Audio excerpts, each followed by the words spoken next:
off your names. And I begin by welcoming the United States Secretary of Transportation and former mayor of South Bend, Indiana, Pete Buttigieg. It's an honor to have you with us. Please.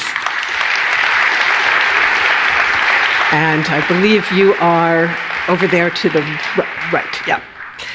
And it's a great pleasure to welcome the Netherlands Minister for Environment and State Secretary for Infrastructure and Water Management, Viviane Heijnen. Welcome. And I believe, yeah, exactly. Israel's Minister for Transport and Road Safety, Merav Michaeli, joins us. It's a great pleasure to have you with us. You're also chairperson of the Labour Party and a member of the Knesset, as well as a former colleague, a former TV host. Great to meet you. Thank you so much for being with us. The president of the Fédération Internationale Automobile, FIA, is also with us. He's a Middle East rally champion and former president of the Emirates Motorsports Organization, EMSO, Mohammed bin Sulaim. Welcome. Great to have you with us. I think that you are over here next to the minister. I'm also very pleased to welcome the President and CEO of the World Travel and Tourism Council, formerly member of the Board of British Airways and Chief of Staff at the International Airlines Group, Julia Simpson. You are right there, please. And finally, we're very glad to see the Vice President for Physical Infrastructure and Digital Transformation at the Development Bank of Latin America, CAF, and former Executive Director for Brazil at the World Bank, Antonio Silveira. Great to have you with us. Please. And dear panel, just a really quick word on our format and timekeeping before we begin, because we do have a rather compact window for our discussion, and I'd like to try to get in 3 rounds of exchange amongst you. The first one to talk generally about how transport drives inclusion, then to focus on technology and infrastructure planning and different transport modes, both new and old, and close with a deeper dive on how stakeholders can and must work together to boost inclusive transport. And as I said, I'm very grateful if we can keep things concise. That means 3 minutes during our first round of exchange per answer, if you would, and then later on, let's see if we can even get it down to 2, and that way we can really cover a lot of ground. So let me ask all of you to start out by talking a little bit about your perspective on the transport inclusion nexus, and also, if you like, briefly tell us what you're doing to support vulnerable users. And Secretary, you are overseeing one of the most significant investments in transport since, if I'm not wrong, the 1950s in the US. How does inclusion figure into your plans and your goals? Well, thank you, Dr. Crane. And first, I just want to recognize how timely and important this subject is and appreciate the decision to spotlight it. As you mentioned, equity, inclusion is a central consideration in the deployment of the $1.2 trillion infrastructure law that the President has led, about half of which will be going to transportation. And what we know is that transportation can either connect or it can divide. It can either empower or it can isolate. And so our focus is twofold. First of all, how do we make sure that transportation actually serves those who will benefit the most from access to these enhanced capabilities, whether it's an upgraded road and improved bridge, a new airport terminal, enhancements in our goods movement systems, or the arrival of any of the technologies from electrification to automation that are increasingly making the 2020s, in my view, one of the most interesting times ever to work in the field that we work in. And then secondly, how do we actually go about deploying them? So in the first regard, it's about, first of all, looking at where we have made mistakes in the past and being honest about them. We have transit and transportation deserts, just as we have food deserts. I'll give you a bit parochially an example from the Midwest where I live. there is a neighborhood on the south side of Chicago called Roseland. For residents without a car who live there, in a mostly African-American part of town, it takes an hour through public transit, or an hour and a half, to get to their job in downtown Chicago. That's the same time that it takes to reach downtown Chicago if you do have a car, from another community also called Roseland in a different state 90 miles to the east. And so it just helps us to see just how urgent this is. But by making sure that we are investing in those areas that were left out in the past, we can connect and create that opportunity. Secondly, the question of how we do it. When we mobilize this much capital to create new transportation infrastructure, we have the opportunity to create jobs at a scale rarely seen before. And so making sure that businesses that are owned or led by systematically excluded groups, and making sure workers who perhaps have not historically been included in construction, workers of color, working parents, women, are increasingly invited to prosper in those jobs that are created is equally important. It's about the what, and it's about the how. Thank you very much, and we'll pick up on a couple of those themes, I hope, in our next round. Your government, Minister Heinen, has put a strong focus on sustainability, and I'd like to ask you, also as Environment Minister, how transport can help drive that and how you see the decarbonization agenda linking up with inclusion. Well, I think it is very important to link the subject. We can make big gains for people in the Netherlands, mainly by investing in sustainable ways of transport, be it public transport, be it electric transport, but talking about inclusive transport for all, I think it's also very important to look at people that are not currently included in the good transportation systems that we do also already have into place in the Netherlands. And here we see a lot of challenges coming up. We are doing a very solid research at the moment in the Netherlands to really see how we can combat transport poverty, as we call it, because we have to make sure that everyone is included in this transition. As a government, for example, at first we provided grants for electric cars. We have a grant for electric trucks at the moment. But I always tell everyone in my department back home, what if you are a person not able to afford an electric car, even with a grant, you know? Then you don't really feel included in the whole shift that we are planning to make. So that is why, for example, we also look at ways to stimulate second-hand electric cars now. So that's already making it more accessible to a larger group. But we're also focusing on electric bikes. That is very important to increase the travel radius for a lot of people living in more rural areas, for example. And it also makes it easier to look at interconnections between other ways of transport. So if you have good public transport connected to, for example, bikes, buses, trains, and that's then more of a cycle. So we have to put it more into a general cycle. That's what we are aiming to do in the Netherlands. Thank you very much. And Minister Michaeli, already before you took up your current post, you have had a long focus on equality issues and also on gender equality. And I'd like to know how you see transport advancing those goals. You already started with gender and equality. So I want to thank you for this, because the main question is how do we use transportation to take people not from geographically one place to another, not even to their home or to their school or to their family, but how do we turn transport into something that enables each and everyone to get to where they want to get to in life? And that should be our guide constantly. Now, what we must see in order to include everyone in these possibilities and to make them accessible to them, we need to look through the lens of different parts of society that needs to use transport. That means looking through gender lens, the elderly lens, the disabled, whatever disabilities people have through their lens, etc., etc.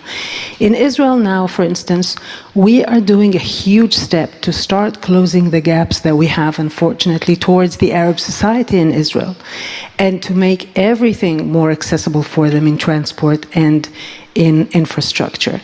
We are working very hard to make every vehicle of transportation safe for every woman, for every girl, and actually for every boy as well. We have planned now, and we will execute very soon, a big revolution in how people pay for our public transportation, making it much more worthwhile to use public transportation with the same amount of money they used to spend on it in the past, but being able to go much further with the same amount of money and making it completely free for the elderly. So what we are demanding from our partners in the government, in the private sector, and of course in technology, is to look through these lenses constantly.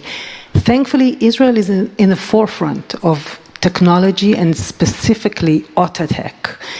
But what we need them to do is to use all this creativity, all these huge achievements to make sure that all of society is included in their achievements. Thank you very much. And let me go now to FIA and President Mohammed bin Sulayem. And in fact, FIA is the governing body for world motorsport. Its member clubs represent over 80 million road users. So if you look at accessibility, which of course is so key to inclusion, what would you say are the main priorities? First of all, I come from motorsport, and definitely when I took over the FIA, looking at the 244 clubs, and you have trying to make the synergy between motorsport and mobility. Our connection also with the manufacturers allows us to communicate with them for a better mobility, and also not affordable only, but we have to make it also green. And when it is, the challenges are there, one of the things that we are going to have is affordability, is connecting with the regions, making sure that the clubs are empowered also, not just the FIA. One of the things that we did is also bring in new regions. We are talking to the AAA in America. It has 57 million motorists, and we can actually benefit from them. So really, it's not just the FIA giving knowledge, but the sport that we have. It's just a high-tech sport. But if we can have the synergy between the pillars of motorsport and mobility, will be good. Another thing is we have been here in this nice place, and that was a few years ago when we had the Formula E.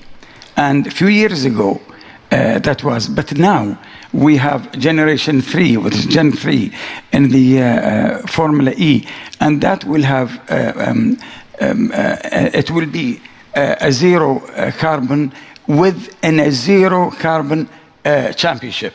And by 2026, we are aiming for sustainable fuel in all of our discipline of motorsport, not just the small ones, but the pinnacle. Formula One is under pressure, and we have to make sure that we lead instead of that we are becoming reactive. So we have a lot to do, and with our communication with the manufacturers, also, I believe that we can achieve the 2026 of having all of our discipline is with sustainable fuel.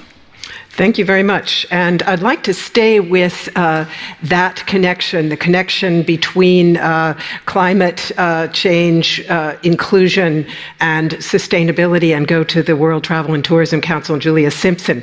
Many developing countries, including those most vulnerable to climate change, depend on tourism revenues that have plummeted in the course of the pandemic. How can the travel and tourism sector contribute contribute to a recovery that delivers truly sustainable benefits for all members also of these societies. Yes, thank you very much, and thank you very much everybody for inviting me today. It's a great honour to be among your excellencies and such incredible, elevated guests. So the World Travel and Tourism Council, as some of you may know, we are the voice of the private sector. We're the business voice, and we have about 250 top CEOs from airports, airlines, hotels, cruise liners, also the tour operators, travel agents, etc. And it's quite unique in the fact that we do represent the whole of the sector, and it's really, really important because in that we incorporate a lot of the work that all of you do in this room. To answer your question, I was really shocked when I joined this job that travel and tourism represents 10% of global GDP. That's its contribution. And before the pandemic, it was employing more people at a faster rate than any other industry in the world. The trouble sometimes, if I may say, with governments, we tend to compartmentalise areas and don't see the power of our areas horizontally. So we lost, during the pandemic, 62 million jobs globally, and we went from a $9 trillion business down to a $4 trillion business. But exactly as you said, those are numbers, but what that meant for real people, and particularly women, and particularly poor families led by women, were people that could not feed their families, that they couldn't go to work. So for me, inclusion starts, for where I'm sitting, is ensuring that people can work and have the dignity of work. And transport, obviously, is a key factor, as you said earlier in that. So our aim now, we do some really interesting data I would be very, very happy to share with anybody in this room through Oxford Economics. They're an offspin of Oxford University. And we've just published now a forecast that over the next 10 years, we're hoping to create another 126 additional jobs in our sector. And our sector, again, will grow faster than global GDP. We expect it to grow at about 5.7% global GDP. I know we're not quite sure, but it's around about 2.7. That's what they're predicting at the moment. So again, we will be outstripping growth, and again, we will become a massive employer. The issue is, though, how do we do that sustainably? And travel and tourism is very different. I, as you said earlier, come from an aviation background. Decarbonisation in aviation is a challenge. We are very much looking to SAF, sustainable aviation fuels, but you can already see from this conversation there's going to be a competition for them.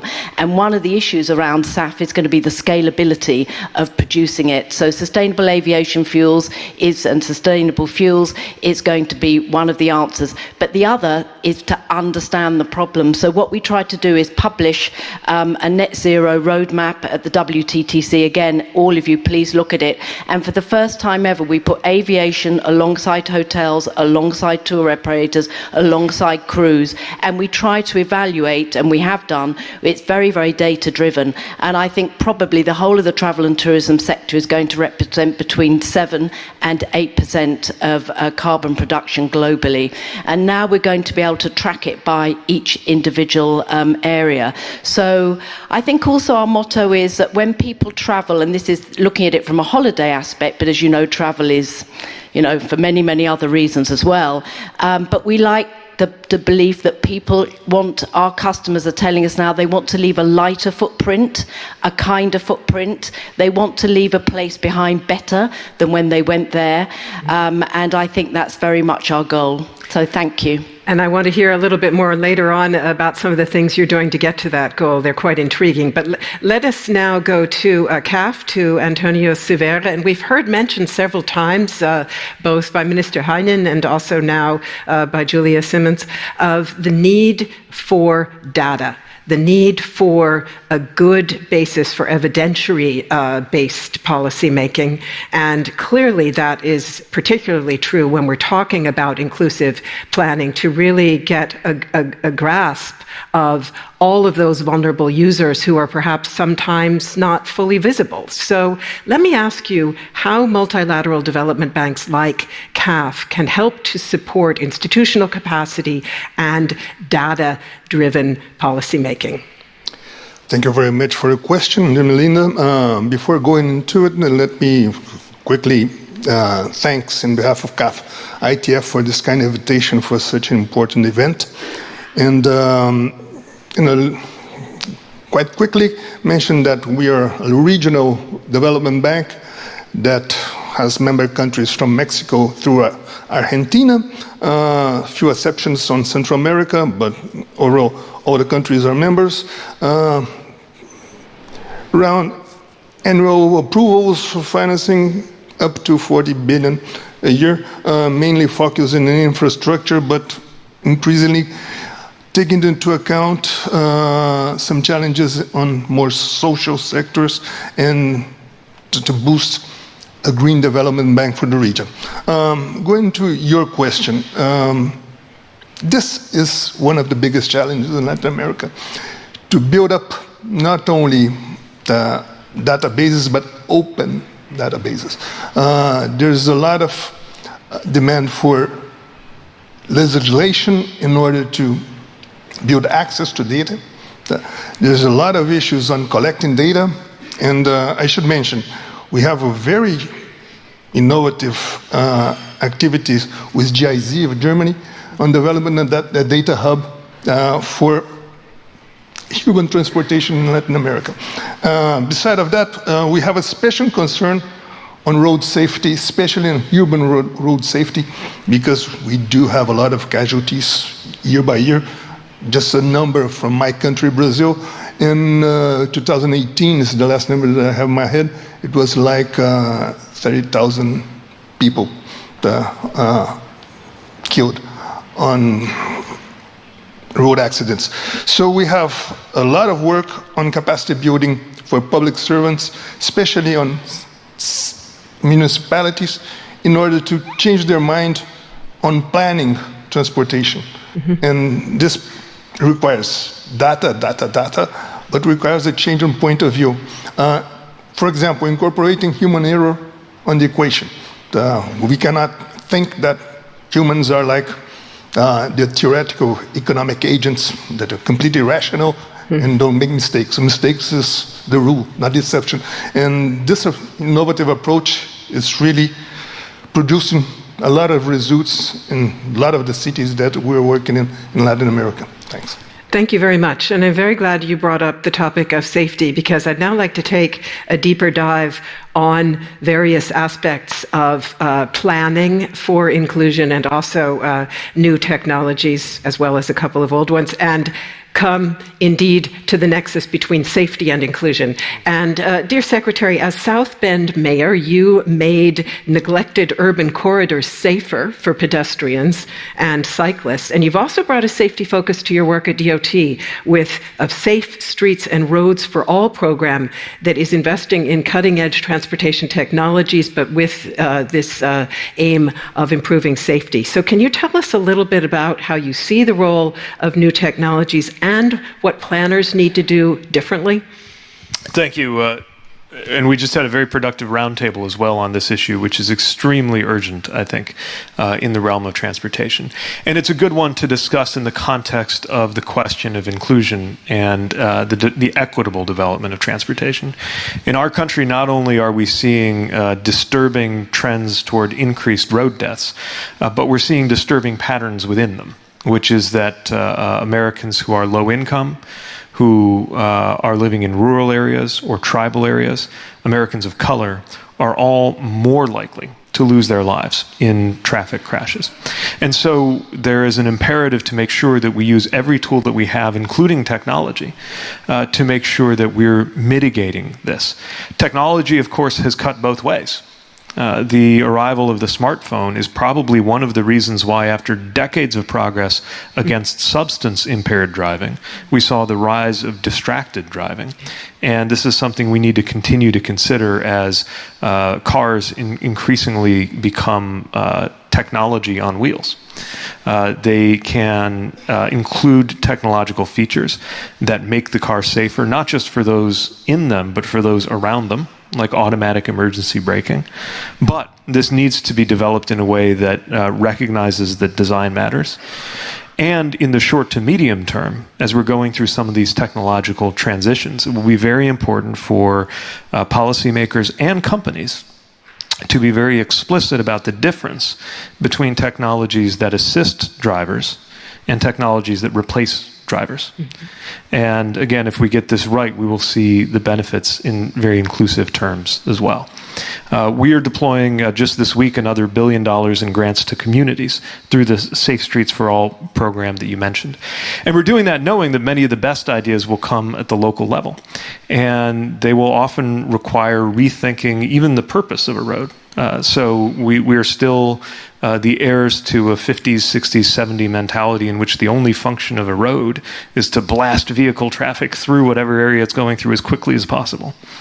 When in fact, especially if that road is going through a dense urban area, it should have a mixed function so that cars, bicyclists, pedestrians, wheelchair users, small businesses can all coexist peacefully. That's the idea of complete streets, which I think will be one of the design principles that will be brought to bear by a lot of the communities we're supporting through this program.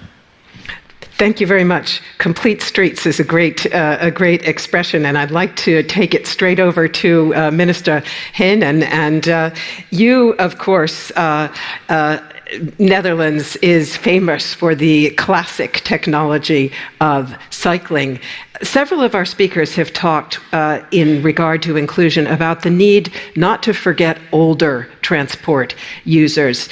Would you say cycling, this wonderful classic in your country, is still also appropriate for an aging demographic? And again, there as well, what do transport planners need to do differently to make cycling even more attractive and get everybody possible involved? Yeah. Well, first of all, since the e-bike has been introduced, a lot of older people continue to bike. The only issue is that we have to make sure we do it in a safe way. You see that people are voluntarily wearing more helmets, for example. So these are things that can really help.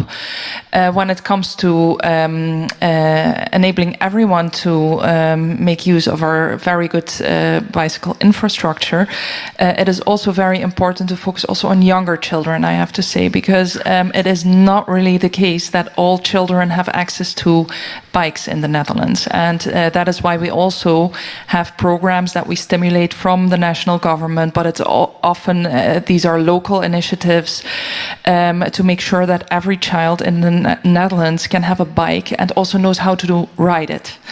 Because it can be quite unsafe if you don't, if it's not in your system. And if you don't get some help from your parents, for example, to teach you how to ride a bike. So we have some challenges there, but also in that respect, when it comes to young children whose parents don't have the means to afford a bicycle, for example, we have bicycle banks in the Netherlands. So you can actually go to a shop and children can choose a bike. So they can choose a pink one or a blue one, and it doesn't feel like they are getting one for free. It feels like they go into a shop and, they can select their own bike. So I think that is very important. And what we do in the Netherlands, especially since the e-bikes are coming up, maybe just also to refer to the question about making it accessible for all age groups, we invest a lot in bicycle infrastructure as well. So we have lanes that we put up just especially for fast bikes, for example. So we connect cities, and between the cities we don't put a highway for cars, but we put one for bicycles. And that really helps in making it a good alternative for a car, for example, or even other means of transportation. And also helps to make it safer. I know as a cyclist, if I can't safely pass other bikes, it's a problem. Let me stay with safety, in fact, and come to you, Minister Michaeli, because you have safety in your title. That is not the case for all transport ministers.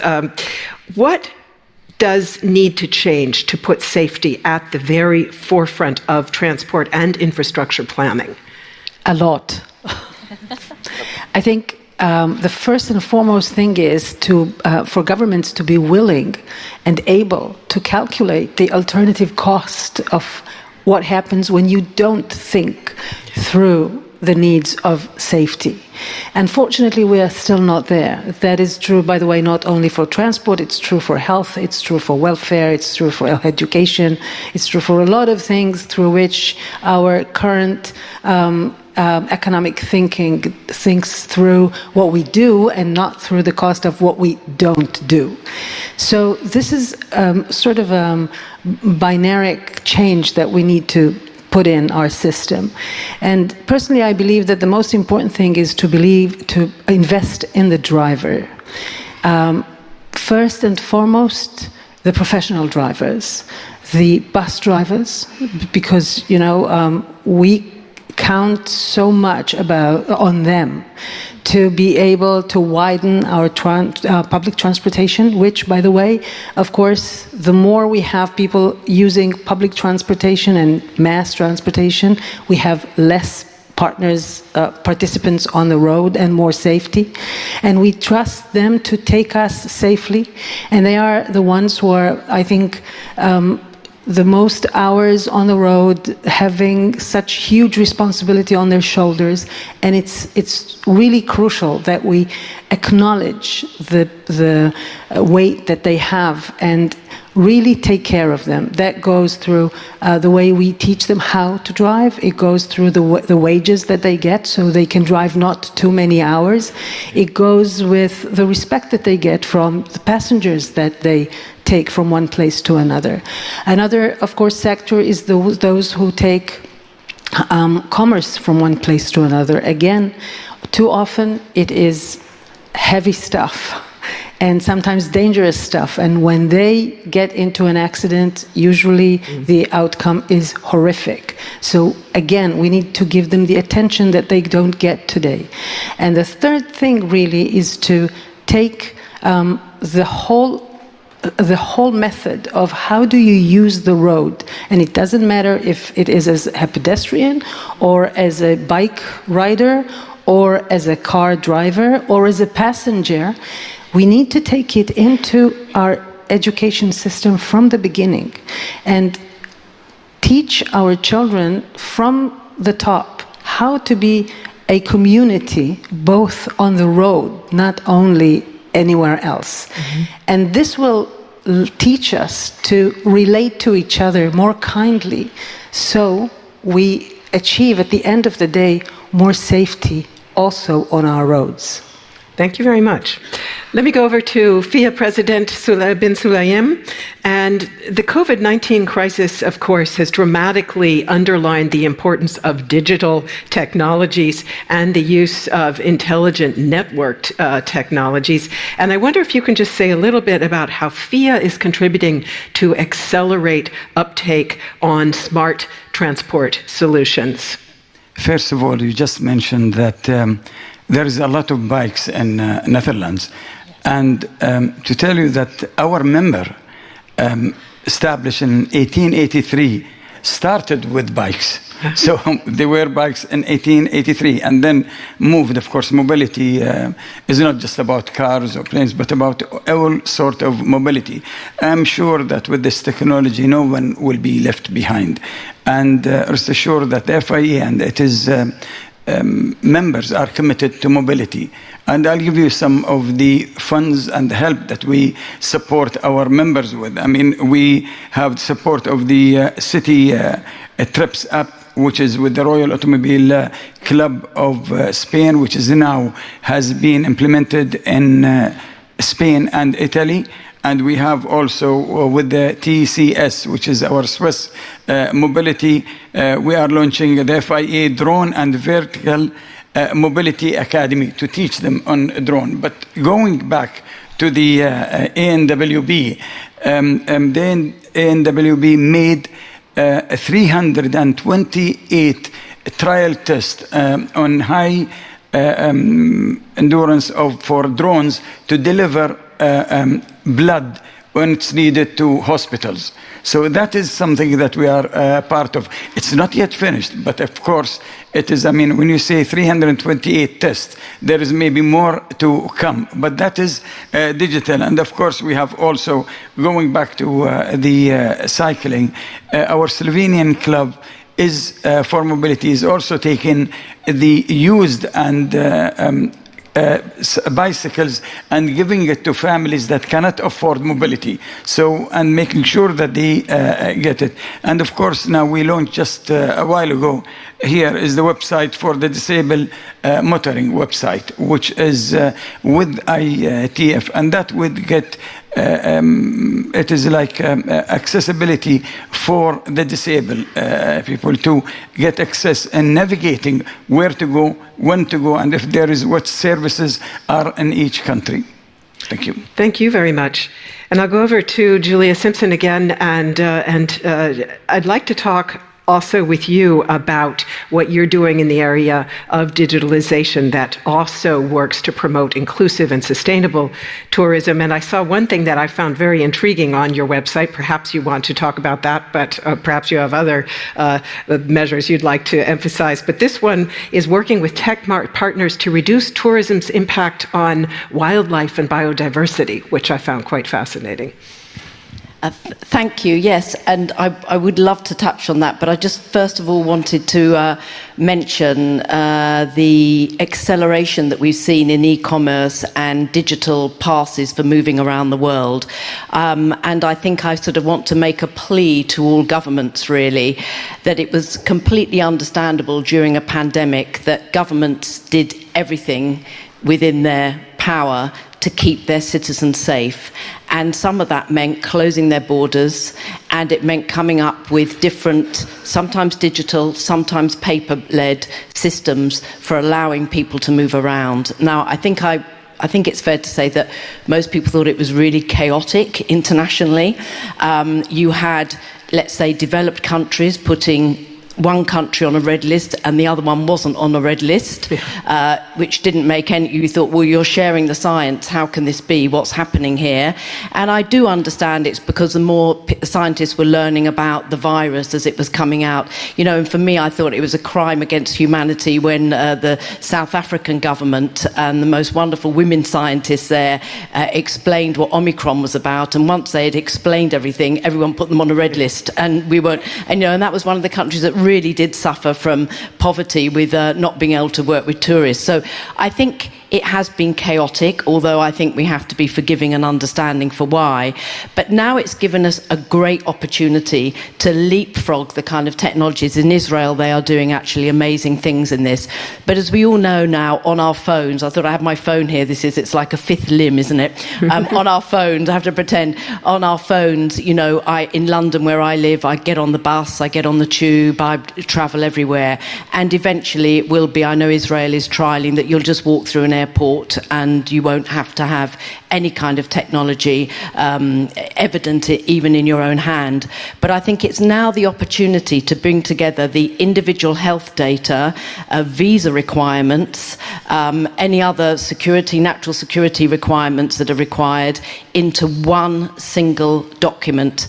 Now, there are actually 4 main, if you like, e-passports that are happening at the moment. I can't remember them all, but there's one from ICAO, there's the one that the EU's been doing, there are 63 countries, there's a smart system that the US opens, and DIVOC, I think, is what the Indians are using. So, but basically they don't talk to each other. So what we are proposing is that governments really do use a small amount of their budget to invest in creating a government platform that recognises those 4 different systems, and they are interoperable, horrible word, but with other countries, so that wherever you are, you can travel with your document, and critically for transport, that you get pre-clearance before you start your journey, particularly if we're talking about aviation, because we've all been in the back of that queue where someone's trying to find their vaccination certificate and then get out this bit of But now that travel's coming back, that is not sustainable. So we really need to do that. And the reason I'm saying it is, sadly, I think there will be another pandemic. So this is about investment in the resilience for the future. And on biodiversity, absolutely. We're investing with our partners, around the world, because a lot of hotels survive because people want to come and visit their beautiful biodiversity, so they have no interest whatsoever in their visitors killing it off, if you know what I mean. And so, what we are using is a kind of digital memory and passporting of different biodiversity so that people can record things like coral reefs. So we're very, very hands-on in that. It is an exciting new era. Thank you. Thank you very much. And Antonio Silveira, widespread connectivity clearly is a necessary but not a sufficient condition for societal inclusion. So tell us just very briefly, if you would, what dimensions you think are absolutely crucial to keep in mind in transport planning when it comes to inclusion. Well, just let me build up on one thing that Pete mentioned on his very first intervention, that connectivity can be very positive in terms of inclusion or not. And this is crucial to understand. And if you look at Latin America, and I would like to define Latin America with 3 words here, it's quite risky, but I can say we are very diverse in all the aspects. We are actually a melting pot. We are very informal. What is good at one side on personal relations, we are huggers, everybody knows about this, but we do have a lot of informality in the labor market, in transportation, all sectors, housing, and this is really a problem. And inequality. This is a fundamental characteristic of the region. So when we look into this issue of connectivity, and I'm talking here both about physical connectivity, let us say transportation and physical connection, and digital, you have to plan taking into account this reality in order to promote the reduction of inequality. Let us say it this way. Not promote equality, but reduce inequality. And this has to take into account how to tackle with this informality, especially on transportation markets and labor market. You cannot just try to apply the rule of law blindly and with the consequences that can be more inequality. You have to plan in a holistic terms in order to bring in these characteristics into a transportation systems. And when you're talking about roads or about streets on the city, the idea that Pete mentioned too, the complete streets that we call calles completas in Spanish, I think maybe we're on the same fountain. We had a lot of work with NYU on the issue of development of this strategy of promoting calles completas, especially for local governments. That is, I say, a major source of our development approach in Latin America. So, message, be holistic, take into account not only the issue of transportation and connectivity, but look into informality, how to bring people in, how to promote a more equitable society. Thank you very much. And in terms of be holistic, let me ask us in a last very brief round of answers to talk a little bit about collaboration and joined up action, because all of you have talked about different levers with which you can drive transport inclusion. And I'd like to focus just now once on looking beyond your own particular sector, silo, whatever, how you can join up with others and emphasize whatever you want. Who are your main partners? What do you see as the main groups that have to be involved? But just, if you would, a word on collaboration and a brief one at that, Secretary. Well, in a nutshell, I guess one zone of collaboration that I think is extremely important to cultivate right now has to do with having the right voices at the table in terms of automation. Things like the increasing automation of vehicles pose enormous potential benefit for people with disabilities, the elderly, the blind, and others. Enormous risk for workers if they're not brought along in the transitions, and enormous complexity, because half, if not more, of the technology that matters in automation will not be in the vehicles alone, but in the ports, the airports, certainly woven into the roads. And so workers, industry, regulators, local communities will have to be in very close contact so that this develops in ways that are favorable, equitable, manageable, and in ways that are trusted, because the enormous safety benefits that are potentially available from automated technologies will only be accessed if people are willing to embrace them, and that only happens if they were developed on inclusive terms. And of course, there's no better place to discuss that collaboration than a forum like this that has not only all the different sectors involved, but players from every different part of the world. Thank you. Minister Heinen? Well, I think my neighbor here, Pete, will agree, because we are both from local politics. You need local politics, for example, because they are again in touch with the people who really need some extra attention, for example. So they can really translate to us where help can be best needed. But I think we need everyone who is involved in society to take their part. I had a very interesting meeting just a couple of weeks ago with some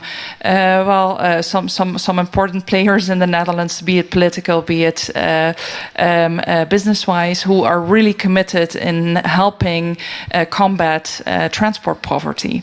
And it is very interesting to see how they want to join forces with all other partners in the chain to combat this issue. So cooperation is absolutely key in that, and I really am very thankful for all the support that we can get. So essentially bringing in the voices of those who perhaps have no access to transport, who are underrepresented. Yes, that is the thing. And I think that that was also an important reason for me to enter politics, to give a voice to the people who cannot really speak up for themselves. So that makes it an extra big responsibility for politicians. And Minister Michaeli, perhaps you can also say a word about regional collaboration, because Morocco and Israel have now established diplomatic relations, as did the United Arab Emirates, Bahrain, and Sudan. So I wonder how you see that also in terms of transport and inclusion. How kind of you to read my mind. I was just about to speak about the regional collaboration that we so much need. So first and foremost, of course, I subscribe completely to what my colleagues have said here. But for Israel, and especially as someone who was for many, many years not only fighting for equality, but also for peace. And in our region, peace is so desperately needed. I so strongly believe in using transport to connect between our partners and those who may not be our partners yet, but I totally see them as future partners. We used to rely in the area only on threats, joint threats, and to collaborate on how to tackle those threats. But now I think we realize more than ever that we have joint opportunities, and to take on these joint opportunities and to create more opportunities for future partners to be able to come on board. This, for me, is the most important collaboration that I'm taking on as a Minister of Transport now in Israel, and I know we have such a bright future ahead of us if only we dare to do the right things about it. Thank you very much. FIA President bin Salem, also your take on cooperation and collaboration to drive inclusive transport. Who are the main partners? You have an enormous visibility as FIA, so perhaps you can talk about what you do in joined up action with others.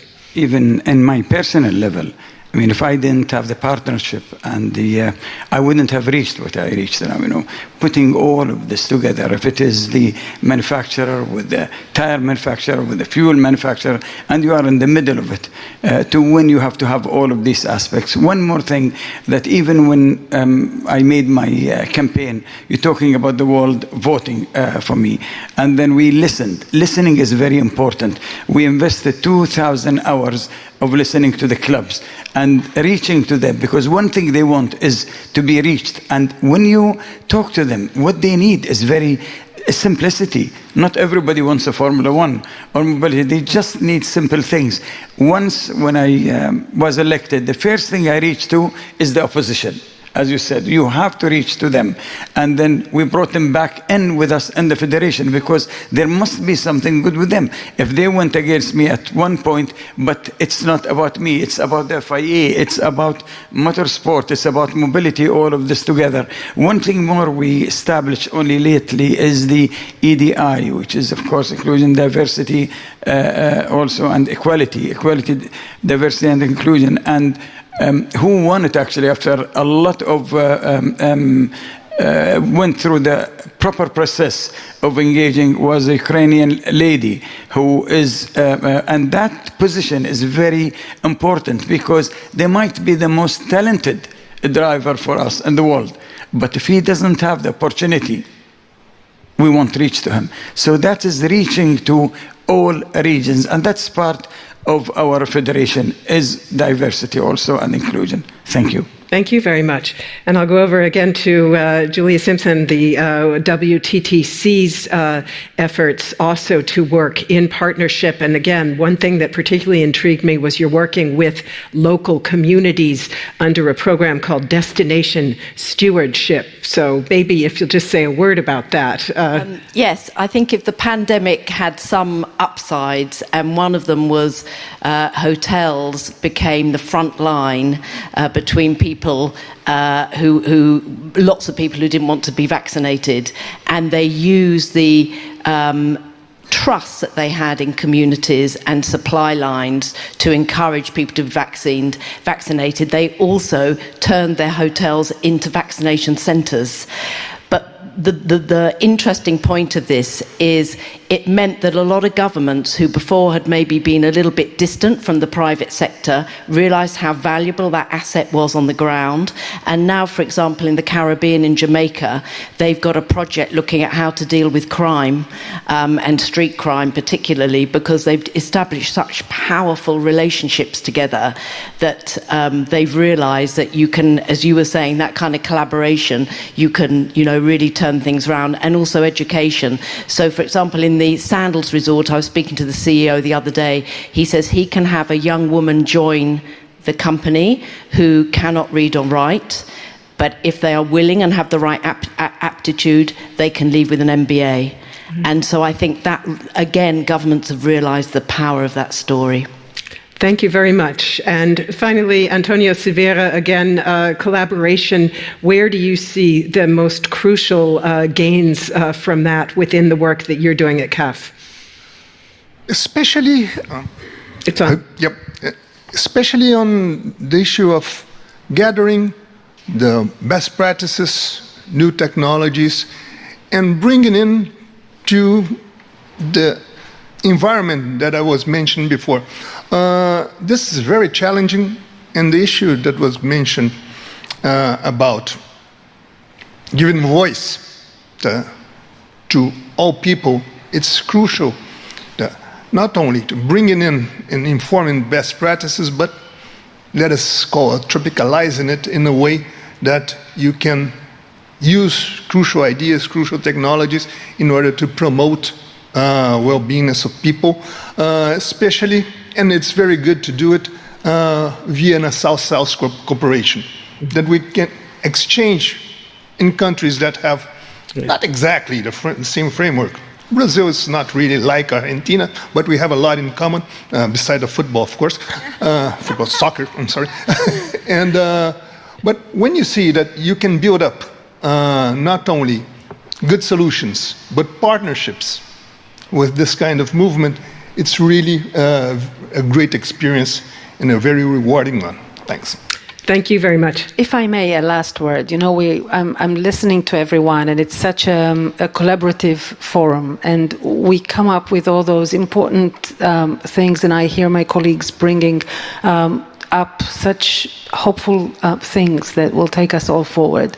And we do have enemies that are against progress and that are against for this kind of collaboration, worldwide, regional, be it sometimes in our homes, in our countries.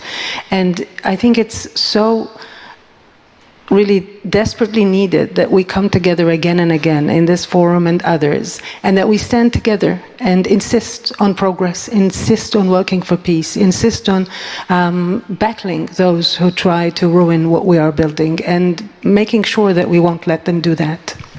Thank you very much. Very eloquent final words for our panel there. And